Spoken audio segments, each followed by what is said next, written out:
आज हम class 12th का जो चैप्टर चल रहा था एल्डिहाइड, कीटोन और कार्बोक्सिलिक अम्ल, उसी में ही आगे बढ़ेंगे। कल जो हमने बात करी थी वो बेसिक्स की करी थी। आज जो हम बातें कर रहे हैं वो बोर्ड में मोस्ट इंपॉर्टेंट पूछी जाने वाली चीजें हैं, यानी जितनी भी नेम रिएक्शंस है वो सारी की सारी आपको इस चैप्टर में देखने को मिलेगी। आज जो मैं बोर्ड पे आपको समझाऊंगी ना वो पूरे चैप्टर का सार हो गया, आपको उसको बहुत अच्छे से कर लेना है, ठीक है ना। सबसे पहले कुछ क्वेश्चंस छोटे छोटे, क्या कि हीमोग्लोबिन में कौन सा तत्व केंद्रीय धातु के रूप में होता है, तो वो होता है आयरन Fe। क्लोरोफिल में मैग्नीशियम और साइनो कोबाल्ट एमीन में कोबाल्ट। ये तीन चीजें हैं जो अलग अलग चैप्टर में से निकाली हुई है आपके लिए। एक एक लाइन के क्वेश्चंस में ये आपसे पूछ सकता है, ठीक है। ये तो पूछा जा चुका है कोबाल्ट वाली धातु, इन दो में से भी आपसे पूछ सकते हैं, ठीक है। उसके बाद में एल्डिहाइड के विरचन की विधियां या बनाने की विधियां, उनमें से जो मोस्ट इंपॉर्टेंट रिएक्शंस है वो मैंने आपके लिए निकाली है, ठीक है ना। देखिए कौन कौन सी। सबसे पहले है रोजेनमुंड अपचयन। देखकर ही पता पड़ रहा है भैया किसी का नाम है, और नाम से हमको ध्यान रखना है, नेम रिएक्शन है तो कंफर्म में हमको इसको याद करना है। रोजेनमुंड अपचयन, दिमाग में सबसे पहले घंटी बजनी चाहिए। ये रोजेनमुंड अपचयन जो है ये पिछले साल पूछ लिया गया था बोर्ड के एग्जाम में, हो सकता है इस साल भी पूछ ले। इसलिए जो रोजेनमुंड अपचयन है उससे क्या बनता है आपको ये ध्यान रखना है, क्या बनता है, एल्डिहाइड बनता है। अच्छा मैडम ठीक है, कैसे बनाएंगे, तो देखिए इसमें सबसे पहले बेंजोयल क्लोराइड लिया जाता है। जैसे ये बेंजीन रिंग है और इस पर एसियल क्लोराइड जुड़ गया, कल मैंने आपको बताया था C डबल बॉन्ड O और Cl, जब कोई हैलोजन जुड़ जाता है तो वो एसिल क्लोराइड बन जाता है। और यहाँ पर भी सेम ऐसा ही लिया और उत्प्रेरक के रूप में H2 पैलेडियम BaSO4 ले लिया। अब क्या होगा, यहाँ पे दो H थे, एक H यहाँ आके जुड़ गया और एक HCl के रूप में बाहर निकल गया, तो जो मुख्य उत्पाद बना वो बना बेंजल्डिहाइड। मैंने बताया था ना CHO, इसको खोल कर लिखे तो C डबल बॉन्ड O और H बनता है। इसलिए अब याद करो रोजेनमुंड अपचयन में क्या बनता है मैडम, एल्डिहाइड बनता है। उत्प्रेरक क्या लेंगे, पैलिडियम BaSO4 लेंगे, H2 लेंगे। बनता क्या है कि भैया एल्डिहाइड बनता है। कैसे बनेगा कि जब आप बेंजोइल क्लोराइड लेंगे, बेंजीन के ऊपर एसिल क्लोराइड जोड़ देंगे तो क्या बनेगा, बेंजल्डिहाइड बन जाएगा, ठीक है ना। ऐसे दिमाग में रोज याद करोगे, कंफर्म आपको याद हो जाएगा। मोस्ट इंपॉर्टेंट रिएक्शन है, हर एक एक चीज आपको याद करनी है। दूसरी चीज स्टीफन अभिक्रिया, ये भी मोस्ट इंपॉर्टेंट रिएक्शन है। इसमें भी क्या बनता है कि भैया एल्डिहाइड बनता है। रोजेनमुंड में भी क्या बनता है, एल्डिहाइड बनता है। तो दोनों में अंतर क्या होगा कि साहब आपने अभिकारक कौन सा लिया है, दोनों में यही अंतर होगा। जैसे इसमें आपने बेंजोइल क्लोराइड लिया था, अब इसमें आप क्या लेंगे, एल्किल नाइट्राइल लेंगे, ठीक है। यानी RC ट्रिपल बॉन्ड N लिया है हमने, ठीक है।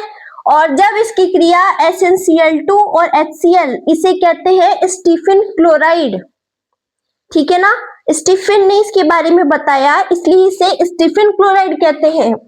SnCl2 प्लस HCl, जब ये रिएक्शन होती है तो एक मध्यवर्ती बनता है। मध्यवर्ती का मतलब जो क्षणिक अवस्था के लिए बनता है, बहुत कम टाइम के लिए।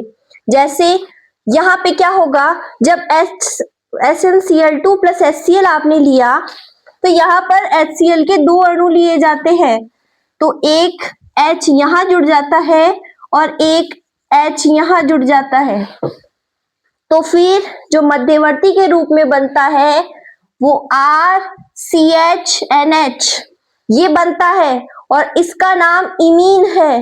ये एग्जाम में पूछे जा चुके वाले क्वेश्चंस हैं। इमीन कौन सी अभिक्रिया में बनता है? आपका जवाब होना चाहिए स्टीफन अभिक्रिया में बनता है। और फिर जब इसका जल अपघटन कर दिया जाता है अम्ल की उपस्थिति में तो एल्डिहाइड बन जाता है। आपको क्या करना है, आप रोजेनमुंड में क्या लेते हैं? बेंजोइल क्लोराइड लेते हैं। स्टीफन अभिक्रिया में क्या लेते हैं? एल्किल नाइट्राइल लेते हैं। दोनों में अंतर ध्यान रखें, कौन सा अभिकर्मक किस में लिया गया है। इसके बाद में थर्ड रिएक्शन इटार्ड अभिक्रिया, ये भी एक नेम रिएक्शन है। इसमें क्या होता है, इसमें भी एल्डिहाइड बनता है पर अभिकर्मक दूसरा लेते हैं। जैसे बेंजीन रिंग पे CH3 जुड़ जाता है तो उसे टोलुईन कहते हैं, ठीक है। और जब क्रोमिल क्लोराइड यानी CrO2 Cl2 के साथ में रिएक्शन की जाती है कार्बन डाइसल्फाइड की प्रेजेंस में, CH2 को कार्बन डाइसल्फाइड कहते हैं, उसकी उपस्थिति में की जाती है तो एक मध्यवर्ती बनता है। कैसे बनेगा कि यहाँ पर तो ये CH जुड़ा हुआ ही रहता है और यहाँ पर क्रोमिल क्लोराइड के आपने 2 अणु लिए, वो 2 अणु यहाँ आके जुड़ जाते हैं CrO2 Cl2 और नीचे आ जाता है 2। ये 2 अणु वहां नीचे चले जाते हैं तो ये बन जाता है क्रोमियम का संकुल। देखिए क्रोमियम है और संकुल का मतलब जब बहुत सारे उत्पाद जुड़ करके एक बड़ा उत्पाद बना ले, ये संकुल कहलाता है। और जब आप इसका जल अपघटन कर देते हैं तो आप देखेंगे बेंजीन रिंग पर CHO जुड़ जाता है और इसका नाम बेंजल्डिहाइड हो जाता है। रोजेनमुंड में बेंजोइल क्लोराइड, स्टीफन में एल्किल नाइट्राइल और इटार्ड में टोलुईन लेते हैं। इसके बाद में गाठरमान कोख अभिक्रिया, इसमें बेंजीन होता है, सिर्फ इसमें याद क्या रखना होता है, सिर्फ उत्प्रेरक जो अभिक्रिया की गति को तीव्र कर दें वो उत्प्रेरक कहलाते हैं। जैसे कार्बन मोनोऑक्साइड HCl, निर्जल AlCl3 या फिर क्यूप्रस क्लोराइड ले लीजिए तो बेंजीन रिंग पर ये CHO जुड़ जाता है। ये CO कार्बन मोनोऑक्साइड इस H के साथ जुड़ जाता है तो ये एल्डिहाइड बन गया। तो गाठरमान कोख अभिक्रिया में भी एल्डिहाइड ही बनता है और कौन सा? बेंजल्डिहाइड। अब एक सवाल आता है कि एल्डिहाइड और कीटोन इन दोनों में ज्यादा क्रियाशील कौन होगा? तो इन दोनों में ज्यादा क्रियाशील एल्डिहाइड होता है। क्यों होता है? क्योंकि आप जब भी देखेंगे एल्डिहाइड में अधिकतम सिर्फ एक एल्किल ग्रुप होता है पर कीटोन में 2 होते हैं। तो बताइए मैथिल ग्रुप की आकृति ज्यादा बड़ी होगी या फिर हाइड्रोजन की? तो मैथिल ग्रुप की आकृति ज्यादा बड़ी होने के कारण इसमें त्रिविम बाधा ज्यादा हो जाती है। जैसे एक हाइड्रोजन अणु है, 1 नंबर पे आता है तो इसका जो द्रव्यमान है वो 1 होता है। अब कोई भी मान लीजिए एल्किल ग्रुप जैसे मैथिल आ गया CH3, 1 बॉन्ड फ्री, तो इससे तो इसकी आकृति बड़ी है ना, तो अब कोई भी अटैक करेगा तो इस पर अटैक करना आसान होगा कि इस पर? तो भैया हाइड्रोजन पे और इस पे अटैक करना मुश्किल होगा। इसी कारण एल्डिहाइड की क्रियाशीलता कीटोन से ज्यादा होती है क्योंकि इसमें त्रिविम बाधा कम होती है। इसके बाद में हम बात करते हैं क्लीमेंसन अपचयन। ये सारी रिएक्शन पूछी जा चुकी है एग्जाम में, आपके लिए मोस्ट इंपॉर्टेंट है। देखिए क्लीमेंसन याद हो गया, वोल्फ याद हो गया तो हुएंग अपने आप याद हो जाता है। कैसे? क्लीमेंसन अपचयन में एल्कीन बनता है, कीटोन से एल्केन, वोल्फ में भी कीटोन से एल्केन, और हुएंग मिनलोंग अपचयन में भी कीटोन से एल्केन। आप सोच रहे हुएंग तो हमारे है ही नहीं, आप अच्छे से बुक खोल के देखेंगे तो वॉल्फ क्रिस्चर अपचयन के बाद में आपको हुएंग मिनलॉग अपचयन देखने को मिलेगा, जो सिर्फ एक लाइन के अंदर लिखा हुआ है, पर ये रिएक्शन भी पूछी जा चुकी है। देखिए क्लीमेंसन अपचयन में हमने एक कीटोन लिया, दिमाग में सवाल आ रहा है मैडम बॉन्ड में आपने जोड़े क्यों नहीं आप, तो फिर हम यहाँ पे कोई सा भी एल्किल ग्रुप ले सकते हैं, आप चाहे तो यहाँ पर जोड़ सकते हैं। मैंने बॉन्ड को फ्री छोड़ दिया है, ठीक है ना। आपकी इच्छा है वो ग्रुप आप यहाँ जोड़ लीजिए, चाहे मेथिल, चाहे एथिल, चाहे प्रोपिल, ठीक है। जब कीटोन की रिएक्शन हाइड्रोजन की उपस्थिति में ZnHg, यहाँ पर मोस्ट इंपॉर्टेंट लाइन सिर्फ यही है कि ZnHg और अम्ल की उपस्थिति में जब रिएक्शन होती है तब क्या बनेगा, तब एल्केन बनता है, यानी यहां से जल के रूप में बाहर निकल जाएंगे। हमने 4 हाइड्रोजन इसीलिए लिए हैं, एक जल के रूप में बाहर निकल जाता है और 2 हाइड्रोजन यहाँ आके जुड़ जाएंगे और एल्कीन बन जाएगा। इसके बाद में वॉल्फ क्रिस्चर में भी यही हमने कीटोन लिया, पर इस बार आप लेते हैं हाइड्रोजीन। हाइड्रोजीन किसे कहते हैं, NH2 सिंगल बॉन्ड NH2, यानी 2 एमीन ग्रुप साथ में जुड़ जाएंगे NH2 और NH2। और उत्प्रेरक लेते हैं sodium ethoxide. Madam sodium ethoxide क्या होता है, C2H5ONa सोडियम एथोक्साइड कहलाता है, ठीक है। O किस में जुड़ता है, मैंने आपको बताया था ईथर में जुड़ता है। तो बस ये सोडियम एथोक्साइड हो गया। अब क्या होगा, ये सोडियम एथोक्साइड की वजह से यहाँ पर एल्केन बन जाता है। इसमें एक मध्यवर्ती भी बनता है जिसका नाम हाइड्रोजोन है ना। मैंने आपके दिमाग में कंफ्यूजन नहीं रहे इसलिए इसे डायरेक्ट लिख दिया कि उत्प्रेरक आप सोडियम एथोक्साइड लेंगे तो डायरेक्ट एल्कीन बन जाएगा, ठीक है ना। उसके बाद में हुएंग मिनलॉग अपचयन, इसमें भी हाइड्रोजीन ही लेते हैं और कीटोन लेते हैं, पर उत्प्रेरक चेंज कर देते हैं, यानी डाई एथिलीन ग्लाइकॉल लेते हैं।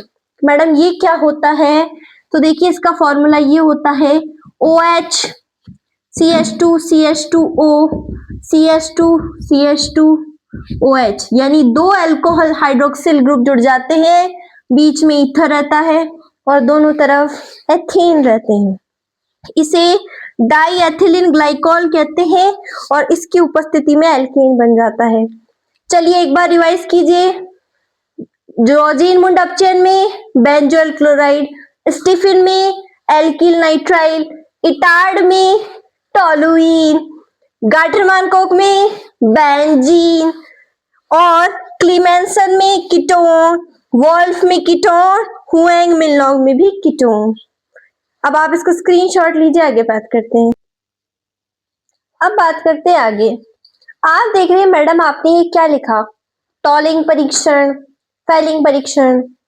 एग्जाम में बोर्ड में आपको मुश्किल दिखे ये दिखे, तो फिर मैंने क्यों लिखा, आप जब प्रैक्टिकल देते हैं। अब हम बात करते हैं आगे, तो फिर क्यों लिखा मैंने, क्योंकि आप जब प्रैक्टिकल देते हैं तब आपका एग्जामिनर आपसे पूछता है कि टॉलिंग परीक्षण क्यों किया जाता है, फेलिंग परीक्षण क्यों किया जाता है।